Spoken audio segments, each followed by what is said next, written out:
చిన్నగా ఉన్నా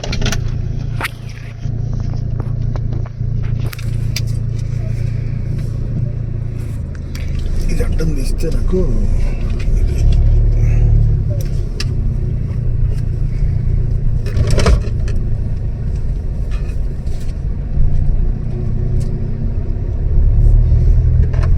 ఈ లెఫ్ట్ సైడ్ మొత్తం ప్లే ఏరియా చూడు sir. Okay okay sports. Okay దీంట్లో మినీ ఫారెస్ట్ కూడా వస్తుంది.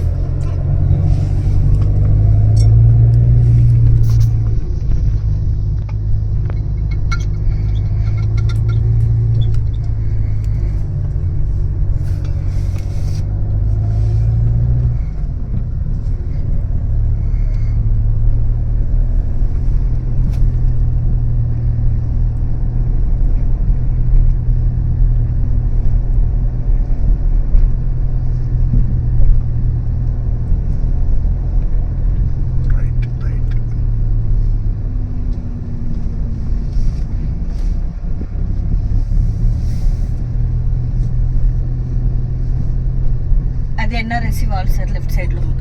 దానికి కూడా బ్యాక్ సైడ్ వెంచర్.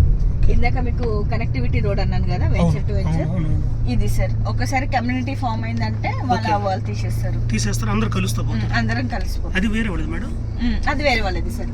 అందులో 19,500 per square yard అనుకుంటా. వాళ్ళు రీసెంట్ గా కన్స్ట్రక్షన్ చేసుకున్నారు, అది అడ్మిన్ బ్లాక్ లాగా. 2 years అయింది మనది 2 years అయింది.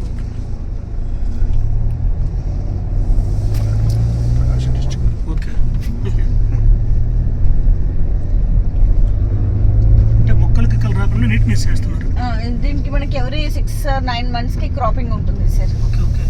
ఇప్పుడు రైనీ సీజన్ అయిపోయిన తర్వాత క్రాపింగ్ చేస్తారు మళ్ళీ. క్రాపింగ్ అంటే ఏంది మేడం? ఇప్పుడు ఈ మెయింటెనెన్స్, ఇప్పుడు ప్లాట్ మధ్యలో మీకు చెట్లు అదంతా కనిపిస్తుంది కదా, అవన్నీ తీసేస్తారు, నీట్ గా పెడతారు. అది దానికి ఏమన్నా మెయింటెనెన్స్ చార్జ్ చేసేవాళ్ళు మేడం? ఏమి ఇవ్వద్దు సార్, కంప్లీట్ గా కంపెనీ చూసుకుంటారు.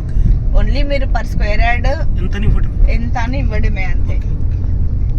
కరెంట్ సప్లై కూడా నైట్ వస్తే బాగా లైట్లు లేవరా? లైట్లు మేడం నైట్ ఎప్పుడన్నా స్లో చేసుకోగట్టిగా నైట్ ఉంటది సార్. అదే లైటింగ్ అంటే లైట్ లేవులే, నైట్ లేదు, లైట్ లేదు. లైట్లు ఉంటే బాగుండేది. ఇంకా మనకి బీటీ రోడ్ కంటే సిసి రోడ్ ఇచ్చారు. Okay okay. ఇప్పుడు నేను ఫామ్ ల్యాండ్ అని చెప్పాను కదా, దాంట్లో మీకు నైట్ లైట్స్ కనిపిస్తుంది, సోలార్ లైటింగ్ వచ్చింది దాంట్లో.